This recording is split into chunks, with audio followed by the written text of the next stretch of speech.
Hello बच्चों, मैं हूं डॉक्टर मोनिका श्रीवास्तव और आज आपसे बात किस लिए? क्योंकि अब आपका अगला जो एग्ज़ाम है वो है हिंदी का। तो बच्चों, बहुत खुशी की बात है, कोई टेंशन लेने की बात नहीं है क्योंकि हिंदी हमारी मातृभाषा है। ज़्यादातर बच्चे जो हमारे देख रहे हैं उन सब की मातृभाषा हिंदी है, तो बहुत ज़्यादा मेहनत तो नहीं करनी पड़ती है, लेकिन हाँ, छोटी छोटी बातों का ध्यान ज़रूर देना पड़ता है। तो क्या बातें हैं जिनको ध्यान में रखकर हम 100 में से 100 मार्क्स ला सकते हैं हिंदी में भी? तो चलिए इसी बारे में मैं आज आपसे बात करने के लिए आई हूँ। तो बच्चों, सबसे पहले तो आपको ऑल द बेस्ट। आप अगला एग्ज़ाम आपका क्या है, 28 तारीख को हिंदी का ही एग्ज़ाम होने वाला है। और इस समय बहुत सारे बच्चे ऐसे हैं जिन्होंने सोचा हिंदी तो हम लास्ट में पढ़ लेंगे, हिंदी में क्या रखा है ना। बहुत सारे बच्चे इसी तरीके के कि उन्होंने सोचा ठीक है, बाकी अपनी साइंस पढ़ेंगे, मैथ्स पढ़ेंगे, सोशल भी पढ़ लेंगे और इंग्लिश भी पढ़ेंगे, बट हिंदी तो हमारी जैसे होता है ना, घर की लैंग्वेज है, तो बाद में पढ़ लेंगे। अब वो बहुत सारे बच्चे ऐसे भी हैं जो थोड़ा सा परेशान भी हो रहे हैं क्योंकि हिंदी जहाँ एक और बहुत अच्छी लैंग्वेज है, समझने में बहुत इजी होती है, पर छोटी छोटी सी गलतियां जो बच्चे कर देते हैं ना, उसके कारण उनके मार्क्स कम हो जाते हैं, कट जाते हैं। तो कौन सी गलतियां हैं जो बच्चे अक्सर करते हैं और क्या हम ऐसा करें कि उन गलतियों को दूर कर दें और पूरे 100 में से 100 मार्क्स हमारे आए? अब वो जो आखिरी दिनों में पढ़ने के लिए बैठे हुए हमारे बच्चे हैं ना, जो इंतजार कर रहे हैं कि बस 2 दिन में पूरी हिंदी पढ़ देंगे, तो चिंता करने की कोई बात नहीं है, घबराने की कोई बात नहीं है, क्योंकि हमारे पास देखिए, सौभाग्य से हमारे पास एक दिन और एक्स्ट्रा इसलिए मिल गया है क्योंकि कल है शिवरात्रि और छुट्टी हो गई है, आपको एक एक्स्ट्रा मिल गई है, तो आप 2 दिन में पढ़ लेंगे आराम से, है ना। तो चलिए, तो बात करते हैं कि क्या क्या आपको करना है, किन किन बारीकियों पे ध्यान देना है, किन किन बातों पे ध्यान देना है जिससे कि आपके हिंदी में मार्क्स आए। तो सबसे पहले बच्चों, सबसे पहली चीज होती है पॉजिटिव सोच। आपको अपनी सोच बिल्कुल पॉजिटिव रखनी है, घबराना बिल्कुल नहीं है। कई बच्चे क्या होते हैं कि ये सोच के घबरा जाते हैं कि बोर्ड्स का पेपर है, बोर्ड का पेपर है, अरे बाप रे पता नहीं। अरे भाई, ये नॉर्मल पेपर है जैसा और पेपर होता है। जैसे आप स्कूल में अपने जो टेस्ट देते थे या आपने जो प्री बोर्ड्स दिए थे, बल्कि मैं तो कहूँगी उससे भी इजी पेपर आता है। अब ये मत पूछिएगा क्यों आता है। एक्चुअल में ये पेपर इसलिए इजी आते हैं क्योंकि ऑल इंडिया भर के बच्चे इसको दे रहे हैं। हर बच्चे को वो सुविधा नहीं मिली है जो कुछ बच्चों को मिल गई है, चाहे उन्हें ऑनलाइन क्लासेस के रूप में मिल गई है, चाहे उनको अच्छे टीचर्स के रूप में मिल गई है। कुछ बच्चे ऐसे भी होते हैं जिनके पास ना बहुत अच्छे टीचर्स मिल पाते हैं, उनके पास स्कूल की भी बहुत अच्छी सुविधा नहीं होती है। पर बच्चों को परेशानी नहीं हो, इन चीज़ों को ध्यान में रखते हुए बोर्ड पेपर इजी बनाता है कि बच्चे आसानी से इसको कर लें। तो आसानी से आप पेपर कर लेंगे, विश्वास मानिए, डरने की, घबराने की, परेशान होने की कोई जरूरत नहीं है, पर ओवर कॉन्फिडेंट होने की भी जरूरत नहीं है, ये भी कहूंगी मैं। कई बच्चों को लगता है अरे हिंदी ही तो है, कर लेंगे, है ना। तो ये भी नहीं है भाई, हिंदी ही है, लेकिन अगर आपसे पूछ लिया कोई ऐसी एक लाइन डाल करके कि ये वाला जो पद्य है वो किसने लिखा है, तो अगर आपने पढ़ा ही नहीं है तो आप कैसे जवाब देंगे, है ना। जैसे मान लो लिख दिया उसने, मात पितई जानी सोच बस कहत महिष किशोर। अब आप सोच रहे हैं ये कहाँ से आ गया, है ना। तो कम से कम एक रीडिंग तो आपकी होनी ही चाहिए। और रही बात समझाने की, तो चैप्टर्स तो हमने आपको पहले भी अच्छे से समझा दिए हैं। कम से कम जो पूरा ए वाला पार्ट है आपका, जो वाला जो पाठ्यक्रम है उसका तो हमने काफी पूरा करा दिया है, ग्रामर भी कराई है, और बाकी बचा बी का तो एक एक चीज हमने पूरी बहुत अच्छे से आपको समझा दी है। आप एक बार जल्दी जल्दी भी देख लेंगे तो भी हो जाएगा, और नहीं तो हम बैठे हैं ना, फिर से लेंगे आपकी कौन सी लाइव क्लासेस अभी लेने वाले हैं, आपकी लाइव क्लासेस भी। तो घबराने की कोई जरूरत नहीं है, पूरा अच्छे से देखिए, ध्यान दीजिए। एक रिवीजन सा आपका पूरे कोर्स का कराने की कोशिश हम बिल्कुल करेंगे कि आप हर एक प्रश्न का उत्तर दे पाएं। तो बच्चों, ये जो लाइव क्लासेस हम लेंगे उसमें आप अपने कोर्स को क्या करेंगे, पूरा कवर करेंगे। अब बात करते हैं कि मार्क्स कैसे आ रहे हैं, मार्क्स कब आते हैं। तो बच्चों मार्क्स आते हैं, एक तो बहुत अच्छी चीज़ होती है कॉपी साफ सुथरी, मतलब बहुत अच्छे से लिखी गई हो, हेडिंग वगैरह डाली गई हो, जहाँ हेडिंग की आवश्यकता है वहाँ हेडिंग डाली गई हो।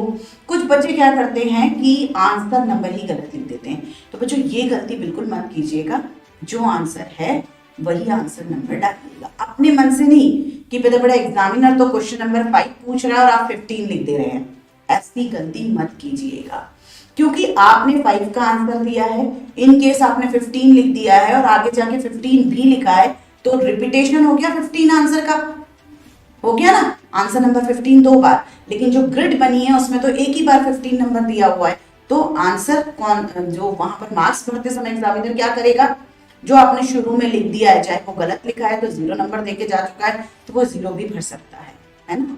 इसलिए बहुत ध्यानपूर्वक, बहुत शांतिपूर्वक, आराम से पेपर देना है, एग्जाम हॉल में डरना नहीं है। और सबसे बड़ी बात यह है कि एक बार हर एक चीज पढ़ लेनी है, तो आपके अंदर अपने आप ही कॉन्फिडेंस आ जाएगा। अब इतना कम समय बचा है तो सब चीज कैसे पढ़ेंगे, तो इम्पोर्टेंट तो पढ़ ही सकते हैं ना, जो चीजें हमें समझ में आती है कि ये इम्पोर्टेंट है। तो आइए सबसे पहले बात करते हैं कि आपका कोर्स बी में क्या है और कोर्स ए में क्या है, जिसको आपको पढ़ने की जरूरत है। तो सबसे पहले हिंदी का जो पाठ्यक्रम है कोर्स बी की बात करते हैं। कोर्स बी बहुत सारे बच्चे लेते हैं, इंग्लिश मीडियम स्कूल्स में ज्यादातर में कोर्स बी ही चलता है, इसलिए मैं पहले कोर्स बी की बात करनी हूँ। तो बच्चों यहाँ पर आप देख सकते हैं कि आपके जो मार्क्स आ रहे हैं वो किस तरीके से आ रहे हैं। सबसे पहले अपठित गद्यांश, तो ये तो बहुत ही इजी होते हैं, अपठित गद्यांश होते इजी हैं, लेकिन आपको उन पे ध्यान देना है, ध्यान से पढ़ना है, क्योंकि वो तो पहले से ना आपने पढ़ा हुआ है ना आपके पड़ोस वाले बच्चे ने पढ़ा हुआ है, सारे बच्चों के लिए बिल्कुल नई चीज होती है। तो वो वहां पर क्या होता है, आपको ध्यानपूर्वक एक एक लाइन पढ़नी है, अगर लाइनें आपस में एक दूसरे पर निर्भर हैं तो उस पर भी ध्यान देना है।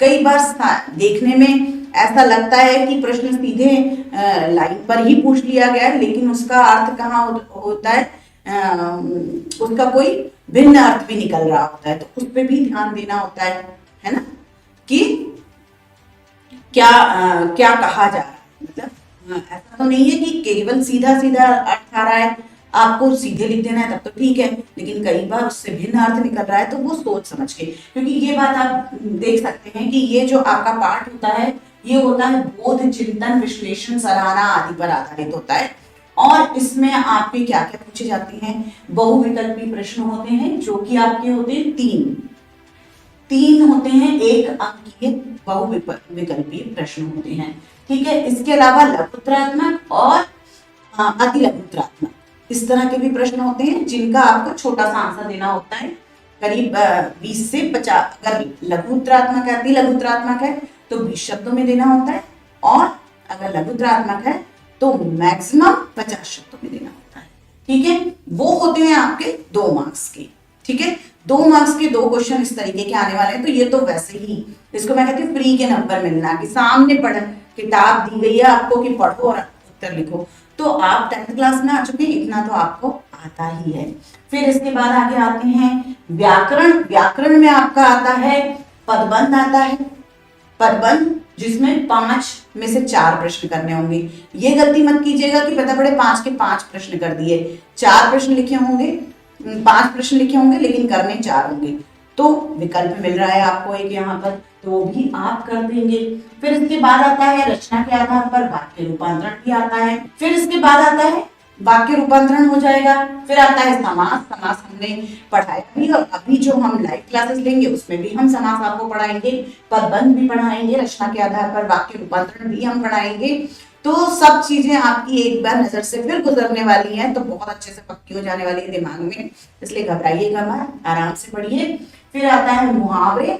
आपकी पुस्तक में जो भी गद्य वाला पार्ट है, आपने देखा है ना गद्य वाला, जहाँ ये तो क्षितिज ली हुई है मैंने बुक, अदरवाइज जो आपकी संचयन बुक होती है उसमें, और जो आपकी दूसरी बुक जो भी है उसमें जो है, उसमें आप देखेंगे कि जो गद्य वाला पार्ट आता है उसमें जितने भी, पूरी आप अंडरलाइन करते चलिएगा मुहावरे कितने आए हैं, वो जितने भी मुहावरे आए हैं वो सब इंपॉर्टेंट है, तो वो एक बार लीजिएगा, आसान आते हैं, मुहावरे आएंगे और मुहावरों का वाक्यों में प्रयोग भी आएगा। तो वो पाठ के पीछे भी दिए हुए हैं मुहावरे, और वैसे भी जो गद्य के बीच में उपयोग में लाए गए हैं वो सभी मुहावरे आ सकते हैं। कुछ भी आ सकता है, पर कुछ मुहावरे बहुत कॉमन से होते हैं जो आसानी से कई बार पूछे जाते हैं, तो उनके ऊपर विशेष ध्यान दीजिएगा। फिर इसके बाद आता है गद्य खंड ग जो आ रहा है। हाँ, ये आपने देखा, इसमें देखिए हर एक में आपको चॉइस मिल रही है, 5 में से 4 प्रश्न करने हैं। तो ये ध्यान रखना, ये नहीं कि पूरे कराए, हमें तो सारे आते थे, मत करिएगा, सारे आते थे, टाइम वेस्ट होता है। दूसरी बात, कई बार ओवर कॉन्फिडेंस में गलती भी कर देते हैं बच्चे और बाद में घबराते हैं कि हमारा तो पेपर ही छूट गया। तो पेपर छूटने वाली बात मत कीजिएगा बिल्कुल भी, जितना पूछा जाए उतना ही जवाब दीजिए।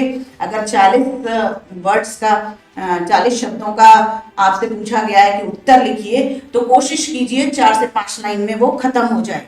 ये नहीं कि आप लिखे जा रहे हैं 1 पेज 1.5 पेज, क्योंकि आपके पास तो ज्ञान बहुत है तो आप हो सकता है सब पाठ में, तो ये मत कीजिए। ठीक है, अपने आपको तिल का ताड़ बनाना और ताड़ का तिल बनाना दोनों आना चाहिए। किसके हिसाब से तिल का ताड़ बनाना है? अगर क्वेश्चन ज्यादा मार्क्स का आया है तो तिल का ताड़ बना देना है, बड़ा कर देना है थोड़ा सा, ये मुहावरा यूज किया है मैंने। ठीक है, और अगर क्वेश्चन क्या आया है, छोटा आया है, 1 शब्द में लिखने का, 1 वाक्य में लिखने वाला, तो वहां पर क्या करना है, बड़ी से बड़ी बात को, जिसको बोलते हैं ना गागर में सागर भर देना, वो गागर, ये भी एक मुहावरा है ना, तो वो गागर में सागर भरने का काम भी आपको आना चाहिए कि कैसे एक लाइन में अपनी पूरी बात, 1 2 3 लाइन में अपनी पूरी बात, मुख्य बातें हम समझा दें। तो ये चीज का ध्यान आपको रखना पड़ेगा। और इसके बाद आता है व्याकरण के लिए निर्धारित विषयों पर विषय वस्तु बोध, भाषिक बिंदु और संरचना आदि पर लघु उत्तरात्मक और अति लघु उत्तरात्मक प्रश्न आएंगे, और ये पूरा पार्ट आपका हो जाएगा, जो कि आपके 4 नंबर के हैं, तो 16 मार्क्स यहाँ से आ जाने वाले हैं। इसके पहले वाला जो पार्ट था वो आपने देखा ही कि पूरे के पूरे 14 मार्क्स फ्री के आते हैं ये, है ना। ठीक है, 7 + 7 2 अपठित गद्यांश, 4 3 7 7 गद्यांश में से और 7 गद्यांश में से आएंगे। ठीक है, फिर इसके बाद आता है स्पर्श पर आते हैं हम, जो कि आपकी पुस्तक है स्पर्श, और भाग 2 में निर्धारित पाठों में से गद्यांश के आधार पर विषय, यानी वो जो आपने गद्यांश पढ़े हैं स्पर्श में, जो आपने पूरे के पूरे चैप्टर पढ़े हैं, जो आपने उसमें कहानियां वगैरह जो कुछ भी पढ़ी हैं, लेख पढ़े हैं, कहानी पढ़ी है, संस्मरण पढ़े हुए हैं, उन सब के जो क्वेश्चन आंसर्स बनते हैं वो कई बार बीच में से भी पूछ लेते हैं। तो आपको एक बार सरसरी तौर पे इसको जरूर सुन लेना है, टाइम नहीं है, रात में आप कोई हेडफोन लगाइए, सोते सोते भी आप स्टोरी सुनेंगे तो भी आपको याद रह जाएगी। वो गद्य है, उसको सुनते चलिए, आपको समझ में आ जाएगा। ठीक है, तो बहुविकल्पी प्रश्न उसमें से आने वाले हैं, जो कि हैं 5 आएंगे और 1 नंबर के आएंगे, तो 5 नंबर आपको यहाँ भी मिल जाएंगे, क्योंकि आपने अच्छे से पढ़ा हुआ है, इसलिए कोई घबराने की बात नहीं है। फिर इसी तरीके से स्पर्श भाग 2 है, जिसमें भाग 2 जो कि आपके 10th के लिए ही होता है, इसमें निर्धारित पाठों में से विषय वस्तु का ज्ञान, बोध, अभिव्यक्ति के 3 प्रश्न पूछे जाएंगे, जो सीधे जिसमें उत्तर लिखना होगा, बहुविकल्पी नहीं होंगे, उसमें आपको उत्तर लिखना होगा। और ये कितने आ रहे हैं, कितने आने वाले हैं, ये जो प्रश्न आने वाले हैं आपके, हाँ 3 प्रश्न हैं, 3 प्रश्न हैं, 2-2 नंबर के हैं, यानी 6 नंबर आपके यहाँ पर सीधे मिल जाएंगे, 6 और 5 11 नंबर मिल जाएंगे। नहीं भी आता है, अगर किसी प्रश्न का उत्तर नहीं आता है, तो अपनी सामान्य बुद्धि का उपयोग करके भी आप, जिसको बोलते हैं कॉमन सेंस, उसका उपयोग करके भी कोशिश जरूर कीजिएगा, कोई भी प्रश्न का उत्तर छोड़ना नहीं है। ध्यान रखिएगा, प्रयास के मार्क्स मिलते हैं, आपने प्रयास किया, कोशिश की है उसे सॉल्व करने की, इस बात पे भी आपको मार्क्स मिलेंगे। ठीक है, तो इसके बाद आते हैं काव्य खंड की तरफ चलते हैं। तो काव्य मैंने बहुत अच्छे से इसका पूरा एक जितनी भी इसमें काव्य खंड में जितने भी पद, मीरा और कबीर और जो भी था, वो सब कुछ मैंने बहुत अच्छे से करवाया हुआ है, तो आप एक बार इसको भी सुन लेंगे। और काव्य खंड की जो है उसमें भी 5 बहुविकल्पी प्रश्न हैं, जो कि पाठ से ही संबंधित होंगे, तो वो आप करेंगे। इसी तरीके से इसके भी क्वेश्चन आंसर्स भी देने होंगे लघुत्तरीय टाइप के, जो कि विकल्प सहित होंगे, मतलब आपको 4 में से 3 प्रश्न करने हैं। कितने आएंगे? 4 आएंगे। करने कितने हैं? केवल 3 करने हैं और तीनों आएंगे 2-2 नंबर के, यानी 6 नंबर के। जैसे गद्य वाले खंड में था वैसा ही यहाँ पद्य वाले खंड में भी है। फिर आपकी एक और पुस्तक चलती है जो है पूरक पाठ्य पुस्तक संचयन, संचयन भाग 2। वहां पर क्या आने वाला है आपको? अब वहां पर आपके पास तीन चैप्टर है उसमें, संचयन में। उन 3 चैप्टर में से केवल 2 ही प्रश्न पूछे जाने वाले हैं। ठीक है, यानी आपको क्या करना है कि 2 प्रश्नों के उत्तर देने हैं, लेकिन उत्तर कितने के हैं? 3 में से 2 प्रश्नों के उत्तर देने हैं और वो 3-3 नंबर के हैं। 3-3 नंबर के हैं, यानी सबसे महंगे वाले अभी तक के यही वाले प्रश्न हैं। लेकिन टोटल अगर हम देखें तो बहुत ज्यादा भार नहीं दिया गया है इस पुस्तक को। 6 नंबर का ये है, 6 नंबर का टोटल आना है इस पुस्तक में से। कहानी सी है, ये आपने अब तक पढ़ ही लिया होगा। टोपी शुक्ला और जो बचपन के दिन वाला जो है वो सब आपने सपने कैसे दिन वाली कहानी आपने पढ़ ली है और इसके उत्तर आप आसानी से दे सकेंगे। तो बच्चों इसी तरीके से आगे बढ़ेंगे। रचनात्मक लेखन, इसमें क्या है? विभिन्न विषयों और संदर्भों पर विद्यार्थियों के तर्क संगत विचार प्रकट करने की क्षमता को परखने के लिए संकेत बिंदु दिए होंगे। ध्यान दीजिएगा, संकेत बिंदु दिए होंगे पर आधारित समसामयिक एवं व्यावहारिक जीवन से जुड़े 3 विषयों में से किसी एक विषय पर क्या करना है? 3 देंगे, 3 आपको मिलेंगे। 3 में से किसी एक पर अनुच्छेद लेखन करना है, वो 120 शब्दों का। 120 शब्दों का मतलब हुआ करीब करीब जो आपका कॉपी का पेज आता है वो लगभग 1 पेज के। बहुत ज्यादा मत बढ़ जाइएगा, अनुच्छेद लेखन है, एक पैराग्राफ ही लिखना होता है, तो बहुत ज्यादा बड़ा नहीं लिखना है। तो ध्यान देकर के करना है, क्या पूछा गया है इस पे ध्यान देना है ना। संकेत बिंदुओं से आपको वैसे ही बहुत सारा आइडिया लग ही जाएगा। उन्हीं संकेत बिंदुओं को जोड़ते हुए आपको अनुच्छेद लिखना है।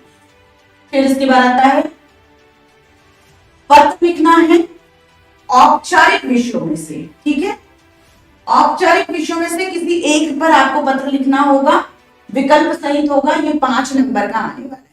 तो आप समझ लीजिए कितनी बड़ी बात है कि 6 नंबर की तो आपकी पूरी बुक का आ रहा है, उसमें से 5 नंबर खाली इस पे मिलने वाले हैं जो कि आप पत्र लिखेंगे। औपचारिक पत्र आपको पता है ऑफिशियल लेटर्स जो होते हैं, जो ऑफिसेस वगैरह में यूज में आते हैं, है ना।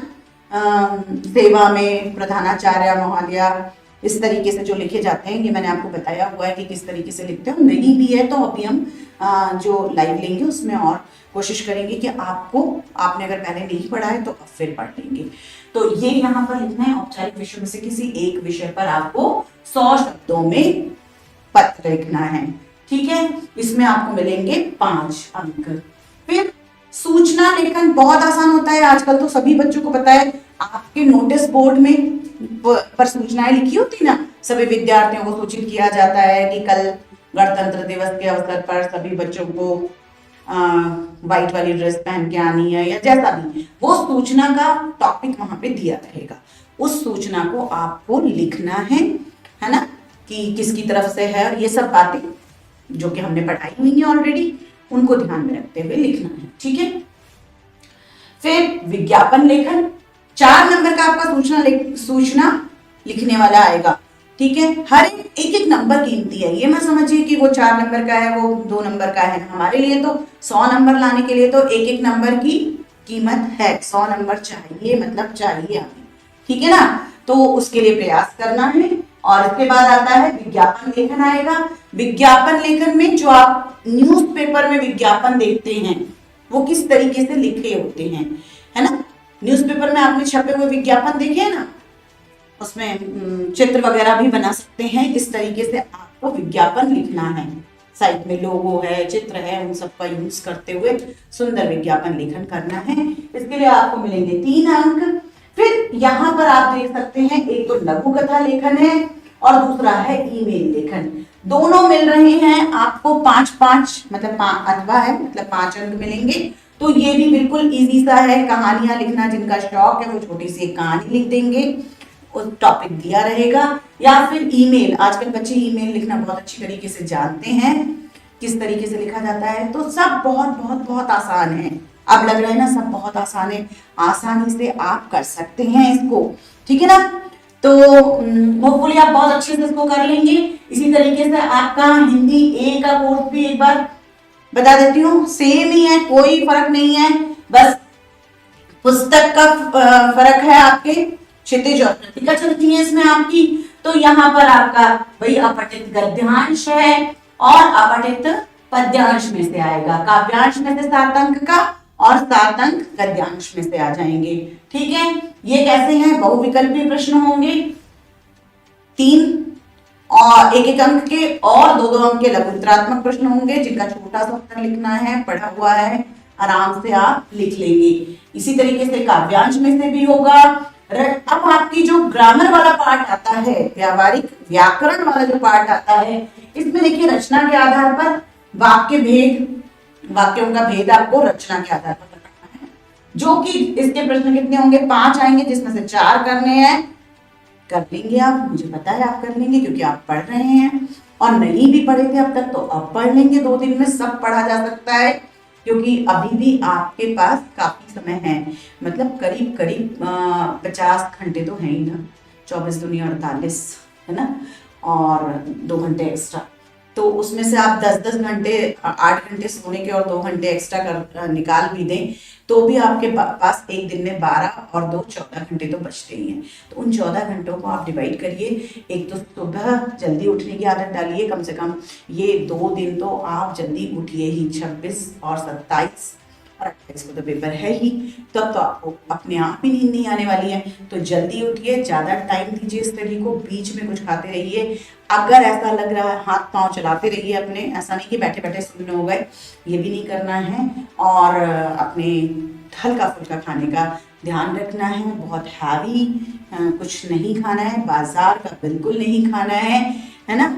मम्मी से कहिए हल्का खाना बनाएंगी, इडली विडली इस टाइप की चीज़ें जो कि आप खाएंगे तो आपको भी नींद नहीं आएगी और पढ़ाई में मन लगेगा, और आसानी से आप ये पूरे के पूरे जो आपका कोर्स है वो 2 दिन में भी कवर कर सकते हैं। ठीक है, आपके यहाँ पर वाच्य आ रहा है, जिसमें 5 में से 4 प्रश्न करने होंगे। वाच्य के बारे में भी बताया हुआ है मैंने, पद परिचय और अलंकार। अलंकार अभी हम फिर से एक बार और रिवीजन में भी ले लेंगे, और इस तरीके से आपके अलंकारों में भी अर्थालंकार आना है, ध्यान रखना है, क्योंकि आपने शब्दालंकार 9th में पढ़ लिया था, इसलिए 10th में आपके पास क्या है, केवल अर्थालंकार है। और अर्थालंकार में भी बहुत सिंपल सिंपल से अतिशयोक्ति, मानवीकरण और ये सब, उपमा, उत्प्रेक्षा है ना, और रूपक, ये सब बहुत आसान होते हैं, तो आप बहुत आसानी से इनको कर लेंगे।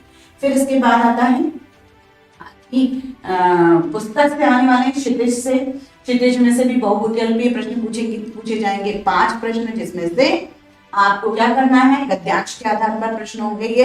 5 प्रश्नों में से 5 का जवाब देना है, बहुविकल्पीय है तो आसानी से दे लेंगे आप, विकल्प देख के भी समझ में आ जाता है। क्षितिज के दूसरा जो भागों में निर्धारित प्रश्नों में से आपको आंसर लिखना पड़ेगा, जो कि 2-2 अंक के हैं। 4 में से 3 पूछे जाएंगे, 4 प्रश्न पूछे जाएंगे, उसमें से 3 ही देने हैं जवाब, और कुल मिला के 6 अंक आपके यहाँ पर आ जाएंगे। यानी पूरी अंक व्यवस्था बहुत अच्छी है कि आपके पूरे अंक आएंगे ही। ठीक है, काव्यखंड में भी इसी प्रकार से है, बहुविकल्पीय प्रश्न रहेंगे। पूरक पाठ्य पुस्तक की बात करें तो कृतिका जो आपकी पूरक पाठ्य पुस्तक है बहुत आसान सी है, उसमें से केवल कितने 2 प्रश्न पूछे जाने हैं। 2 प्रश्नों में आपको नंबर कितने मिल रहे हैं, 8 मार्क्स मिलने वाले हैं इससे। ठीक है, ये 8 मार्क्स आपको यहाँ पर मिलेंगे। ये एक पूरक पाठ्य पुस्तिका है। बाकी खंड घ जो कि आपका रचनात्मक लेखन पर आधारित है, तो रचनात्मक लेखन में आपको क्या करना है भाई, सोच समझ के लिखना होता है, आपकी अपनी रचना शक्ति कैसी है ये चेक किया जाता है। तो ये चीज आपने अगर किताबें पढ़ने की अगर आपकी आदत है तो आप निश्चित रूप से बहुत आसानी से इस पाठ को कर सकते हैं। और इसमें क्या है, इसमें भी 120 शब्दों में अनुच्छेद लेखन है जो 6 मार्क्स का आएगा। एक है, इसमें भी आपको संकेत बिंदु दिए जाएंगे, तो घबराने वाली कोई बात नहीं है, अनुच्छेद आप लिख लेंगे संकेत बिंदुओं की सहायता से। और अभिव्यक्ति पर आधारित औपचारिक अथवा अनौपचारिक, देखिए अब आपकी ये जो कोर्स ए है इसमें आपका क्षेत्र थोड़ा बड़ा हो गया है, औपचारिक भी पूछ सकते हैं या अनौपचारिक भी, जबकि जो कोर्स बी था उसमें क्या था, केवल अनौपचारिक था। यहाँ पर औपचारिक अनौपचारिक दोनों हैं। ठीक है, इसमें से किसी एक पर पत्र लिखना है। रोजगार से संबंधित रिक्तियों के लिए स्ववृत्त लेखन, जिसे हम बायोडेटा कहते हैं, है ना, रेज्यूमे, तो वो लेखन किस तरीके से करते हैं, किस तरह आप अपना रेज्यूमे बनाएंगे, वो एक रेज्यूमे यहाँ पर बनाना है। ये 5 नंबर का आएगा। अगर वो नहीं लिख पाते हैं तो किसी भी जो टॉपिक दिया होगा उसमें ईमेल लेखन करना है, अथवा में है ये भी। अब इसके बाद आता है 40 शब्दों के अंदर में विज्ञापन लेखन, तो विज्ञापन वहां भी था, विज्ञापन यहाँ पे भी है, तो कोई डरने की बात नहीं है। और संदेश लेखन, या फिर आपको क्या आएगा, इसमें अथवा है, या फिर आपको संदेश लेखन करना है, संदेश देना, जो आप विवाह, मृत्यु और उत्सव त्योहार आदि पे भेजते हैं ना मैसेजेस, वही संदेश लेखन यहाँ पे करना है। तो कुल मिलाकर बहुत आसान, बहुत आसान, बहुत आसान है। हिंदी का पूरा पाठ्यक्रम ही बहुत आसान है और आप लोगों ने पढ़ा हुआ है तो आपके लिए और आसान है। अब बचे हुए अभी के समय में आप पढ़ेंगे तो निश्चित रूप से 100% मार्क्स लाएंगे। तो हमारी शुभकामनाएं आपके साथ है। बहुत अच्छे से लिखिए, सुंदर अक्षरों में लिखिए और ध्यान दीजिए कि आप जो लिख रहे हैं वो स्पष्टतः पढ़ा जा सके। गलतियां बिल्कुल मत कीजिए। वर्तनी की अशुद्धता कई बार बहुत मार्क्स कटवा देती है, तो अपनी वर्तनी पर ध्यान रखिए। तो बहुत सारी शुभकामनाएं।